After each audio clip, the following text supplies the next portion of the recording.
Drink it in, drink it in, drink it in, man. It is picked off by the line. Darius Slay's got it. Coming back right side 25. Picks up a block at the 30. Darius at the 40. Drink it in, drink it in. Drink it in, drink it in, drink it in, man. Rolls to the right. Stafford throws deep. Got a man out there. End zone. Caught. Touchdown, Detroit Lions. Stafford! Drink it in, drink it in. Touchdown, Detroit Lions! Cornbread. Stafford! Drink it in, drink it in, drink it in, man. When you need mealtime inspiration, it's worth shopping Baker's, where you'll find over 30,000 mouth-watering choices that excite your inner foodie. And no matter what tasty choice you make, you'll enjoy our everyday low prices, plus extra ways to save, like digital coupons worth over $600 each week. You can also save up to $1 off per gallon at the pump with fuel points. More savings and more inspiring flavors make shopping Baker's worth it every time. Baker's, fresh for everyone. Fuel restrictions apply. Detroit Koolaid, what is going on, everybody? We are back, and we are hitting you up with a Friday show. We are back here on Friday. We've got the one and only Grifka, who, again, is just opened a Twitter account. You can get at him. You can send your hate tweets. I don't know if he'll get back to you. He's checking it out at Grifka DKC. Check him out. Grifka, that was like a Nate Burleson type intro I sort of gave you without all your other accolades. What's going on, buddy? Here, just for you, since you said I didn't do it last week. TGIF. There you go. Thank you. The people love it. Man, Grifka, we had a good show last time. We talked about all types of news and notes, lots of things going on with the Lions, GM and coach down at the, what is it? Basically the owners' meetings down in Arizona. We had some player movement, stuff like that. We did some crazy new rule suggestions by one of our listeners. I thought that was fun. We're back here today. I mean, what do you got news and notes-wise, or what's happening with our Lions this week, man? It'd probably be another week heading to the draft. You know me.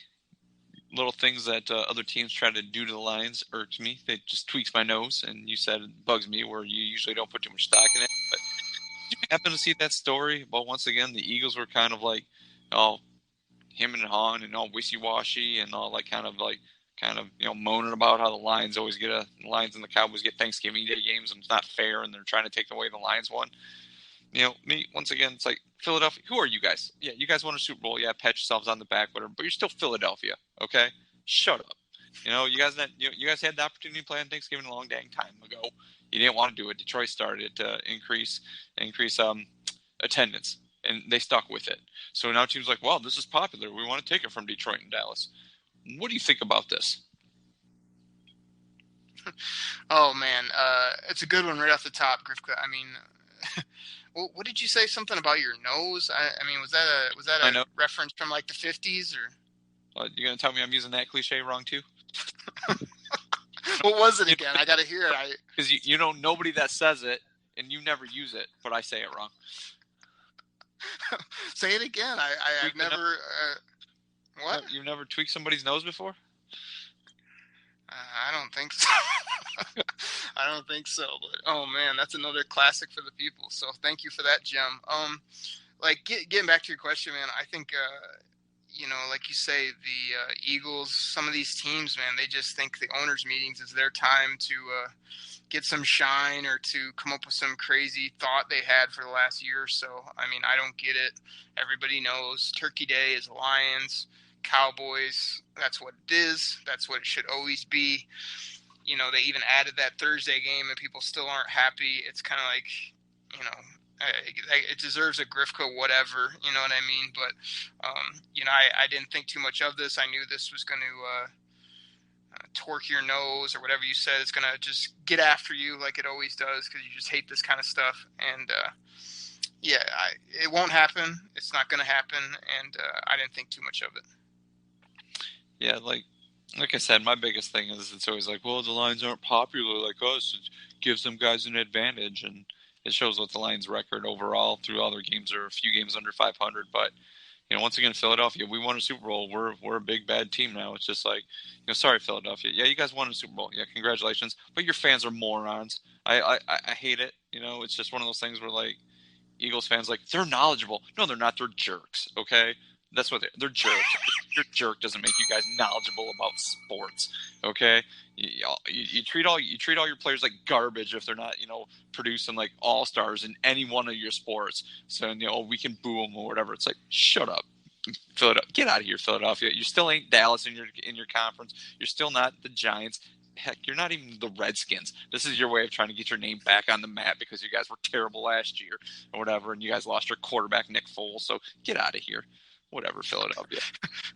Grifka, you did say one thing that we can't overlook. They did just win a Super Bowl. That's kind of important, and they are a pretty good sports city. But I like your fire, man. I like the rant. And like you said, anybody that's coming after our Thanksgiving game, we got a problem. Detroit versus everybody. You know how we do. And like you say, we got no time for this. Philly, all those other cities that want what we got, which is Thanksgiving, football, turkey, one of the greatest traditions of all time. Exactly. So, you got anything else before we move on? I don't, Grifka. We've, we're recording here, kind of keeping our eye out to see if Bobby Quinn is going to pull something for the draft as our time of recording.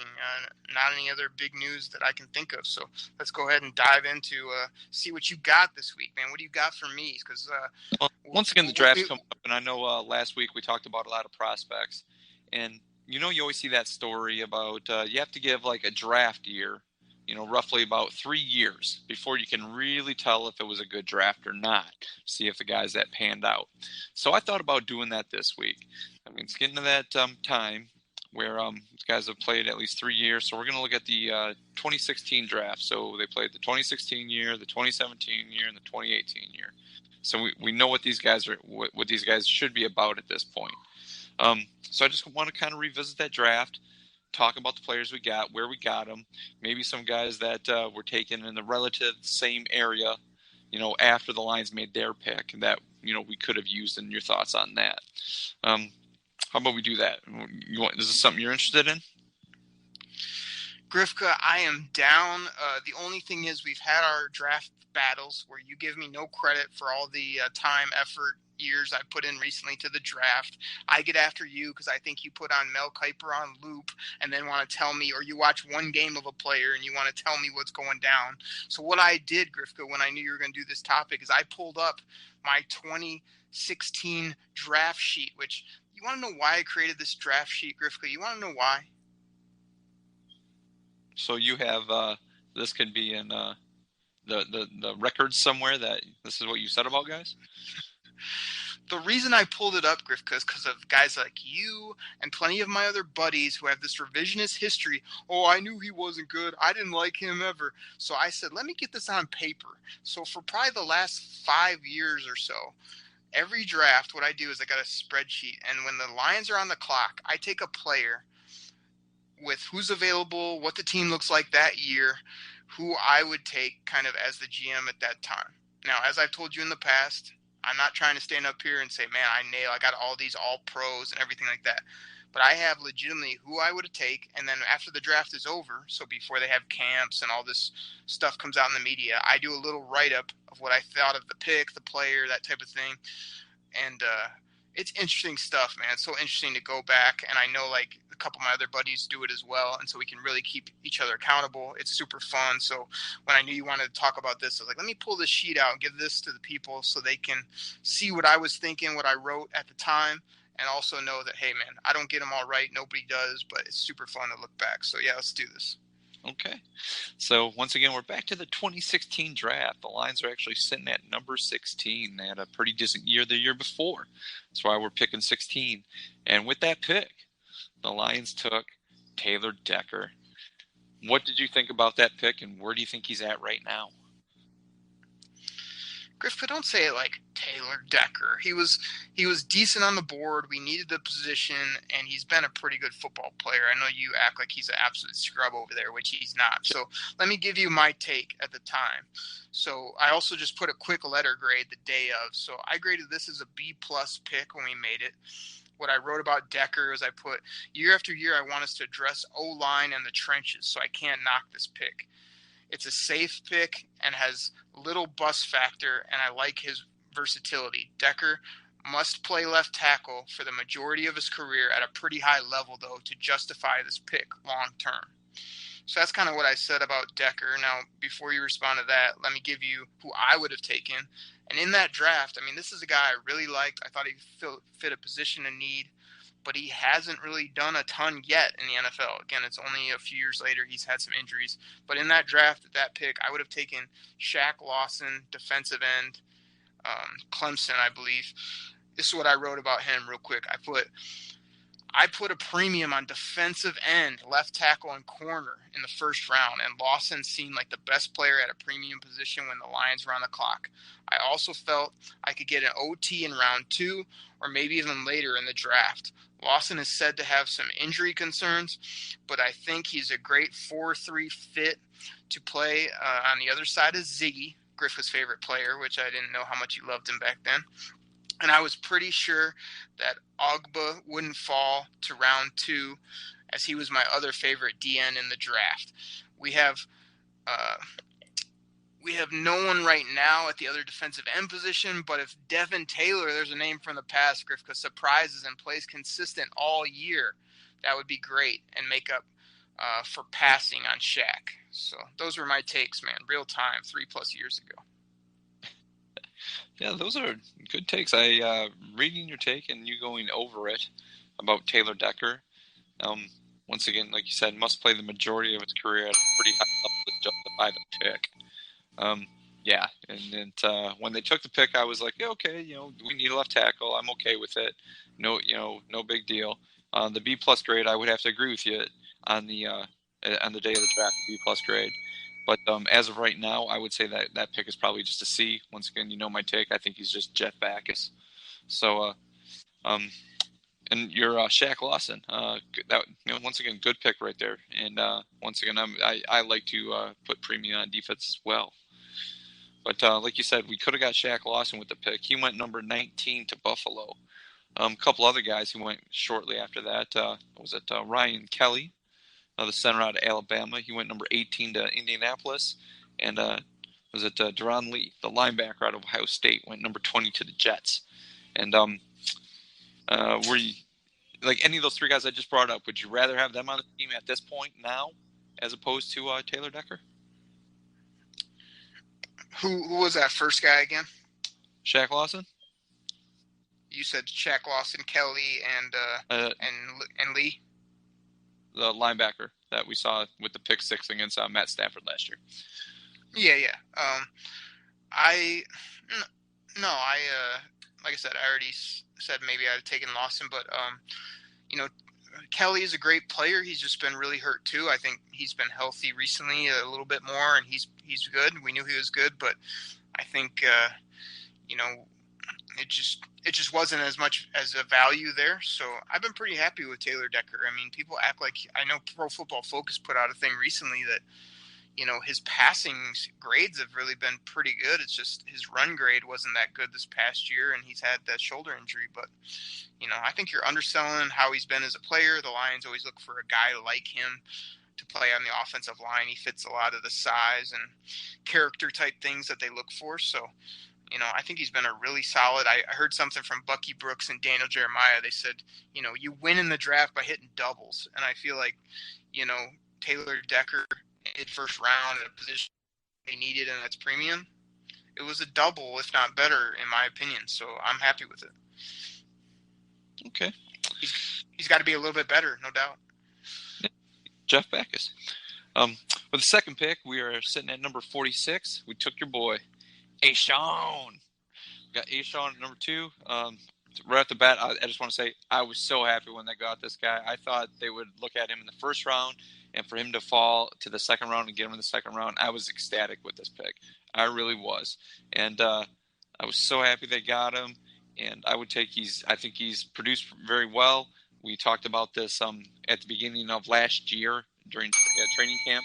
Maybe him getting benched kind of lit a fire under him, because as the season went on, I thought he was real dominant. So right now, I'm giving this guy with the grade on draft day A. Right now, where he's at, I'd probably say I don't think he's reached his full potential yet. So I'm going to give him B+. What was your take on him and how you feel about him now?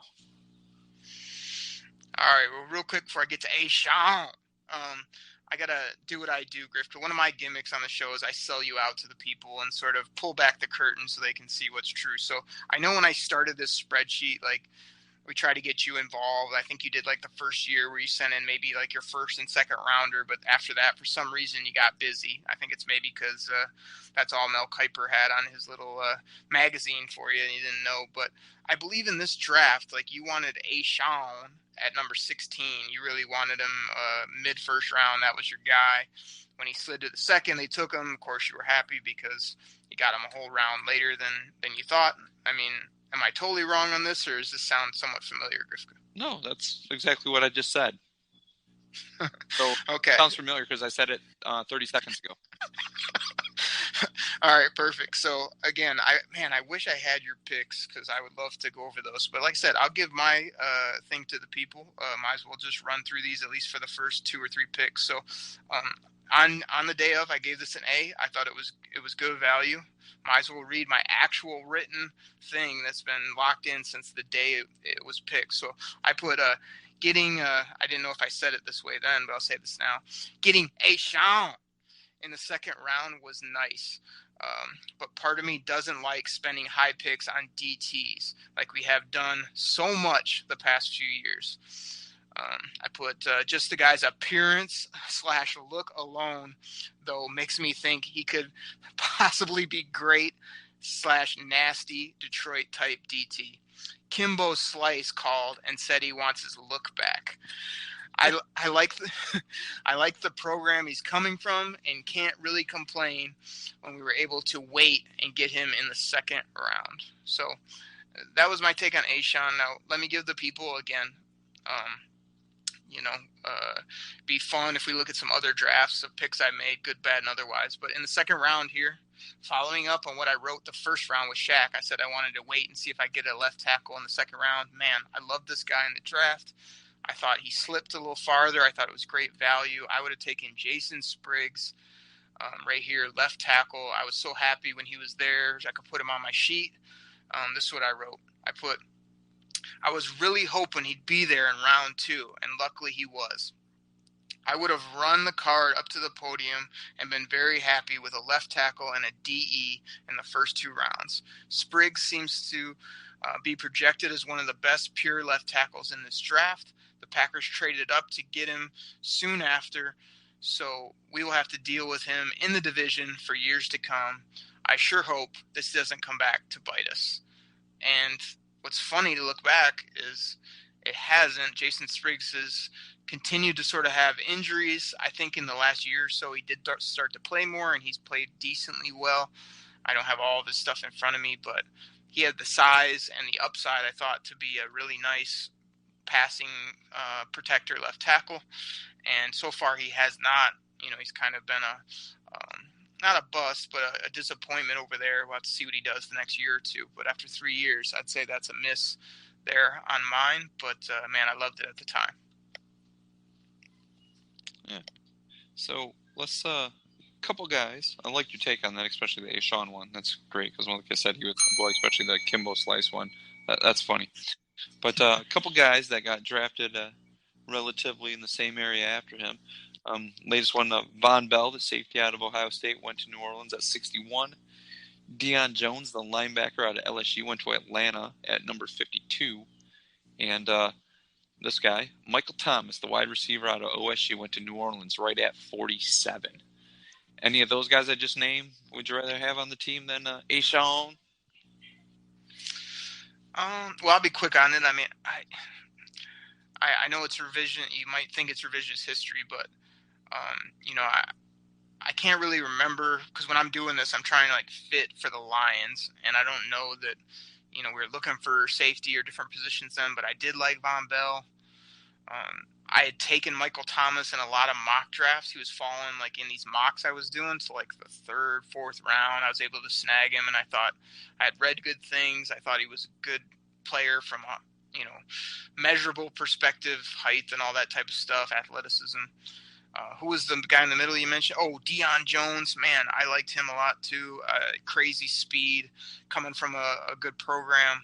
He was on my radar. But, I don't think so. I think we really needed a defensive end, a left tackle.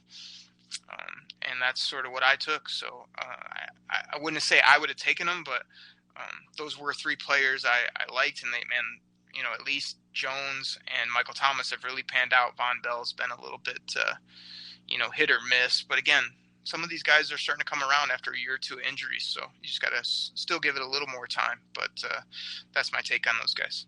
When I was looking at this back afterwards to see who was taken relatively close after that, and I saw Michael Thomas and Deion Jones, my eyes popped. I'm like, wow. I would take those guys either. But you're right, having A'Shawn on the team the way he played, where I think his upside where he's going, I'm happy with that pick. I'm not. Don't get me wrong, Michael Thomas is great, and like you said, Deion Jones, that guy can just motor around the field. But I'm happy with A'Shawn. And real quick, Michael Thomas wasn't a guy that when they picked him, everybody was like, oh, this guy's going to be a top 5 receiver. He just had some upside and was coming from Ohio State and whatnot. But there was only a few people that really had him as kind of like a draft sleeper type of guy. And he's just played great since he got in the league. So some of this you can't look back and say, oh, we should have, or I wish I would have, because not many people were banging the drum for him at that point. Yeah. Now, in the third round, we were at 95, and this happened to be one of the compensatory picks. I'm not quite for sure who we lost to be able to get this pick, but at number 95, we took Grant Glasgow out of Michigan. How did you feel about this pick? Well, this was a guy, he's a local guy from Michigan. He was definitely on my radar. I rated it a C at the time. I put this. Felt they reached here as I had him a round or two later. The positives is that Glasgow can solidify the center position. I would definitely love this pick a lot more. If he does so, Stafford needs a center that can make proper calls and help with the protections, because Swanee doesn't seem like he can do it. And number 9 needs all the help he can get to reach his full potential as a quarterback. Glasgow is smart, has better size, and hopefully has more nasty than Swanson has showed. I don't mind the player as much as I mind the spot you took him. Again, another safe pick by Bobby Quinn's in his first draft. Now, it's funny, if you look back at that, Griff guy kept saying, hey, we got a center, play him at center, this, that, and the other. If you recall, like, they brought him in, they played him, I want to say, left guard. It was either left or right. I want to say it was left right off the get-go. Yeah, and they just have a propensity to do that, I guess. They put him at left guard and kind of tried to make that work, and now he's moved over to center and seems much more comfortable and better. So we probably wasted a year or two there kind of jacking around, moving him and leaving Swanson where he was. But, I definitely saw him as a center. I just saw him more in that 4th, maybe early 5th round at a better value. So that was my take on Glasgow. Now my pick here, again, this is kind of a miss due to injury, and not sure this guy will ever show up big in the NFL, but like I say, you got to nail your third rounders, and I'm not sure I did it here, but man, at the time, I love the value. Andrew Billings, a big old DT, a plug up the middle, almost like how Snacks is now, just a big run defender. This is what I wrote. Everything I saw had Billings in the first round as a talent. No injury concerns. Big, athletic for his size, and a run stuffer. Thought he could learn great with Nada back only for another year. I know the NFL doesn't like 2-down players anymore, but not everyone can play the run and rush the passer all game long. You need a DT that stuffs the run, and from what I read, Billings can still rush up the field a little bit. He really fell down the board, but I think he would have been a good value here in the third. I would have been fine with a DE, a left tackle, and a DT in the first 3 rounds. Again, that's me trying to lay out kind of the positions, but you always got to take kind of the best guy available or good values. And then I put similar to what the Lions actually did by addressing the trenches. But I just think my picks were at more premium spots and pretty good values for each spot. With me, with Glasgow, like you said, it's just a safe pick. I think he's solid. I don't believe he's going to be like a Pro Bowler. Not one of the the top 5-6 centers ever in the game. But he seems like he calls out. He knows how to call out the defense. Who pick up the blitz, things like that. But he just seems like he's just a solid center. I mean, he's not outstanding by any stretch of the imagination. So, I mean, myself with this grade, I would give it at the day of the draft. I gave it a C. This right here, I'd give it a C. Still, I think that's kind of how I feel about Graham Glasgow. So, in the 4th round at 111, we got Miles Killebrew. Myself, when we got this pick, I was pretty happy about it. It was one of those things you seen stuff, heard stuff about him. He was a hitter. Guy liked to come up and stuff to run. He was pretty good, on covering pass. It was one of those things that we thought, with the way the safeties were, they're getting a little long in the tooth. He would step in there. I was hoping this guy was going to be big things for this team, and I pretty much was given this. I was given this draft right here probably like an A- where they got him, because I really like this guy. How would you feel about him? Yeah, Killebrew. I mean, after the 3rd round, I don't really have exact grades, but I mean, I remember my overall feeling was, I liked what I had read about the player. Again, kind of early to mid 4th round, a little early, but he was a runner, a hitter, that type of thing. Another guy that just really hasn't lived up to what our hopes were for him. Hasn't found his role, just kind of a special teamer. So again, the 4th round, sometimes you do get these role players, but would have hoped for more from Killebrew, no doubt. Yeah. Just a couple guys that were drafted shortly thereafter Killebrew. I mean, one guy that kind of stood out was Malcolm Mitchell. I kind of liked him out of Georgia as well. I mean, I realized he just retired with his knee injury. But Willie Henry, defense tackle out of Michigan, was taken at 132. Dak Prescott was taken by Dallas at 135. So Miles Killebrew, I mean, we obviously didn't need Dak Prescott. Willie Henry, I mean, they just took Ashawn, so I couldn't see him, doubling up there. And like I said, maybe Malcolm Mitchell, but his injury really put his career, brought it to an end. So Miles Killebrew, hopefully, I don't know if he'll be with the team at the end of training camp this year. So, yeah, this is what I preach, though, Grifka, about 3rd, 4th round, about they're still super valuable. Even if you just find these guys that at least stick on your team for, 1 or 2 contracts, it does really make a difference. So it's fun we're going through this, and then everybody that's listening, look forward to like this year, because this is back in 16. The last couple of years, I've done the full every pick for the Lions. So definitely after this draft, we'll have kind of every pick that I would have made with I'll try to do a little write-up on every pick this year, too, so we can see that maybe with mine and Grifka's grades as well. So it'd be fun to look forward to that. Okay. In the 5th round, we had a couple picks. We'll go through these real quick. At 151, we had Joe Dahl. And at 169, it was a pick that we traded. It was a trade that we acquired from Denver. We got Antoine Williams. Antoine Williams, that linebacker out of Georgia Southern. Obviously, Antoine Williams is no longer with the team. I can't remember if he made the team out of training camp, but Joe Dahl's still hanging around. Any thoughts on Joe Dahl, or is this kind of like ho-hum?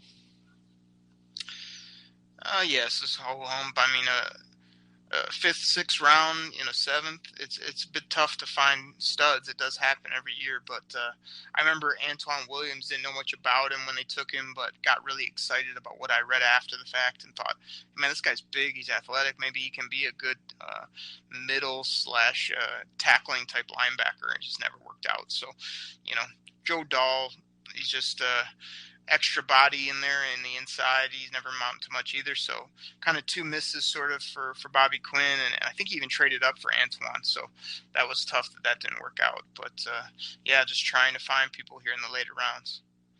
Yeah, and just going through guys drafted of note shortly thereafter.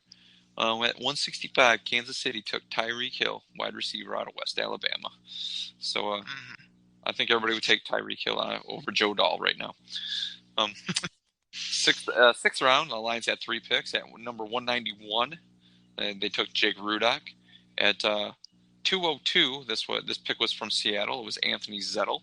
And then we also had at 110, we had a compensatory pick, and that was Jimmy Landis, the long snapper. These 3 picks, I was, thought they would just be like Jake Rudock. I was kind of excited. Okay, I don't think he'll ever be the starter, be a decent backup. Anthony Zettel, seen him play a lot at Penn State. Him being from West Branch, also, I was kind of excited, happy for him more so than like, wow, we got Anthony Zettel, and then taking a long snapper, I was just like, okay, why would you take that guy? So, 6th round for me with the Lions was just very ho hum, yeah, okay, we got 3 more guys. What any of those picks that you liked or you were happy with on draft day?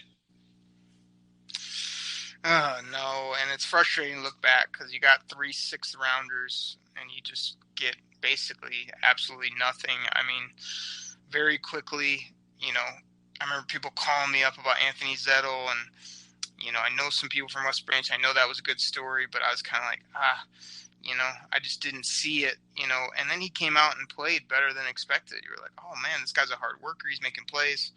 So I thought he was going to be like a meat and potatoes backup type D lineman that we could move around, and he sort of washed out a little bit. Jake Rudock, like you agree with you. I thought he could be a decent backup, kind of that gym rat type of guy that never really seemed to pan out.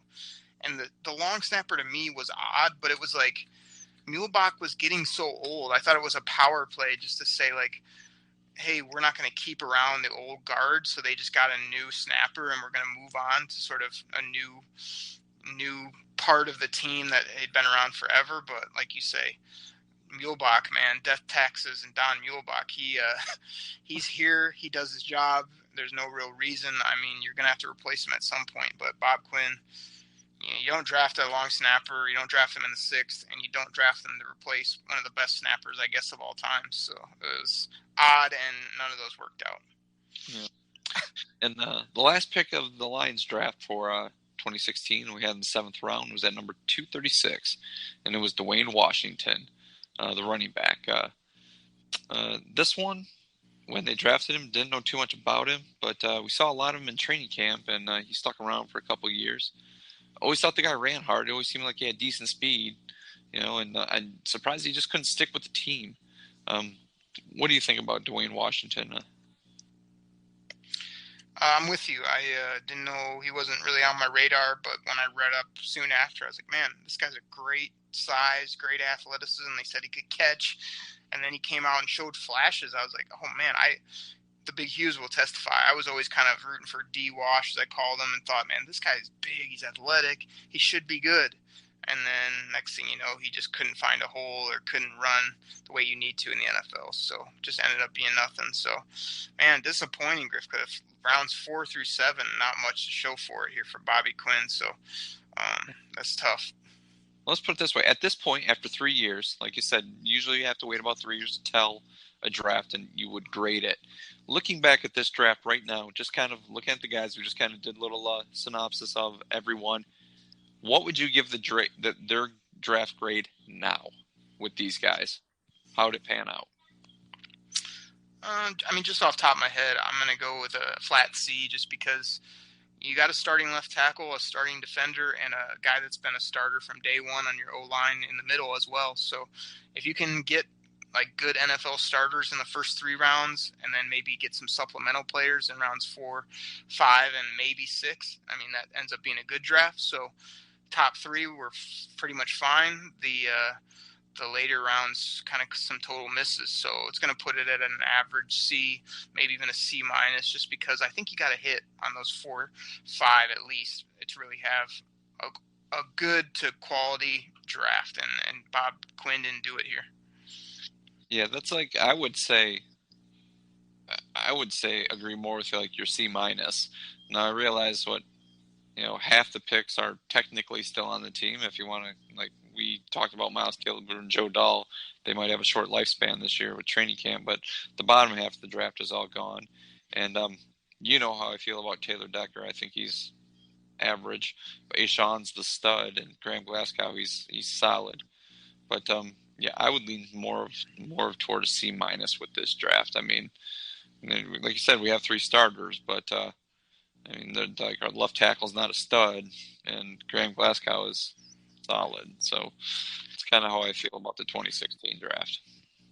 Grifka, before we move on and finish the show, will you please say Ashawn's name with some respect, please?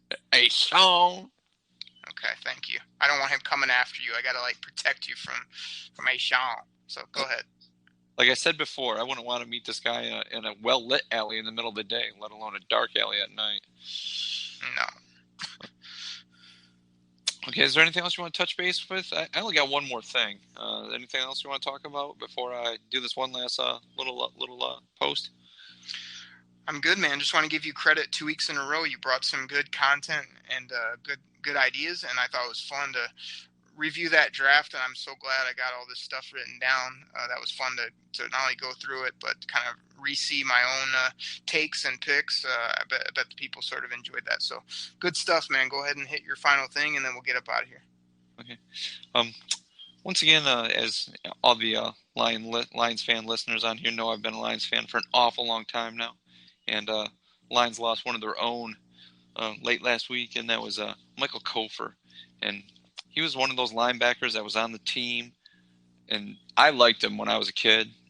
He played on the Lions teams when there was a lot of lean years there in the 80s and mid to late 80s. And he was probably the best linebacker on that team until they got Chris Spielman. I mean, he was, just a little background. I mean, there's a 3rd-round pick out of Tennessee. I mean, he only ended up making 1 Pro Bowl with the team, but he was number 55. And one of the things I really liked about him, if you can go back and find some old pictures, is what he would do is that the way he would tape his fingers, he would just take little strips of athletic tape and tape, between the knuckles, the part of the fingers between the knuckles, underneath the nail and your middle knuckle. And he did that on all of his hands. And I just remember that as a kid. I always thought that was so cool. It was like one of those things, like when I'd go play backyard football with my friends, like we didn't have athletic tape around my house, but we always had masking tape. So I'd do that with masking tape because I just thought it looked cool. Not that I was trying to emulate Michael Kofer, but I always thought that looked pretty cool. But Michael Kofer, go back and check out some of his highlights. The guy was a beast. I mean, it was 6'5", 250 pounds. And he could run. And like I said, he was the best linebacker on the team a lot of lean years. And I was pretty sad when I saw that come through. I was just kind of cruising through Facebook and I saw that. And I read the story about how his son plays on the Florida State basketball team. And he's missing the tournament right now due to an injury. But after the game, after Florida State's victory, his son got the call, telling him that his dad passed away. So my heart went out to him. And it's just one of those guys, Derek always talks about, endeared to the city, blue collar worker. Michael Kofer was that guy. He was one of those guys, like I said, one of the better players on some lean team. So Michael Kofer, coming from one Lions fan, true blue, long time, you will be missed. Nice. Well, I appreciate you doing that, Grifka. I always joke sort of on the show that, you've been a Lions fan longer than I've been alive, or that you bring our demo down with age-wise. But I know there's so many, diehard Lions fans out there, young, old, whatever. So I love it when you sort of throw it back to, the classic Lions days when they were going in and out of the playoffs every other year. And I always kind of learn from you from that perspective, but I know I think you'll find it out if you once you kind of get rolling with Twitter, that there's so many incredible Lions fans and people that will totally remember that name, that player, and they'll bring back memories. You kind of tribute that you gave to him right there, which is kind of cool. So really appreciate that, man. Sorry to see that loss for his family, and Lions, Detroit Koolaid, we're all one big family as fans of this football team. So appreciate you doing that, man. Good stuff. Yeah, thank you, man. I appreciate just a couple minutes to talk about that. So I appreciate that. Yeah. Sounds good. Well, like you say, everybody, thank you so much. We had we turn back the clock on this episode to 2016. Grifka, we always kid about, it does take a few years to grade a draft, so Grifka actually brought it up. We kind of graded and looked back at a draft as we head to the 2019 draft here. I'm super excited about that, so that was fun. Talked about some other Lions topics, and man, we'll be back next week. And I also want to tell the people, we don't want to totally tease this, but Grifka, we may have our first guest. We've had Chuck Dog on here. We've had the Big Hughes, but I'm talking about a guest outside of our other buddies, possibly somebody that come in here and drop some real knowledge about the NFL draft, the Detroit Lions. He's just a huge, an expert in the area, just a great person to talk to. So we're really hoping that comes together for one of our shows next week. See what happens, but that'd be exciting. And looking forward to that, man. You got me all teased up when you told me about it. So yeah, man. Hopefully schedules and everything works out. We'll make that happen. But if you want to know who it is and what they got to say, you got to tune in next week. And we just thank everybody for the support. And please hit that subscribe button and check us out. But the final thing, Grifka, we want to know. You got anything else for the people before we get out of here? Nope. Perfect. Well, thank you, everybody. We always love ending the show that way and having a bunch of fun, but can't wait to less than probably 25-ish days until the NFL draft or so. So we're super pumped. We'll be back here with all types of new content. I'm sure there'll be some new things happening with our Lions next week, and we are no doubt going to talk all about this draft and get it all figured out before we get to draft day. So with all that being said, thanks, Grifka. Everybody out there, we'll check you next week right here on the Detroit Koolaid Cast. Take care, everybody.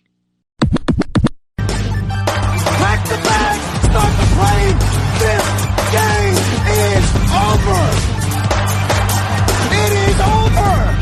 What a comeback by the Lions. Drink it in, man.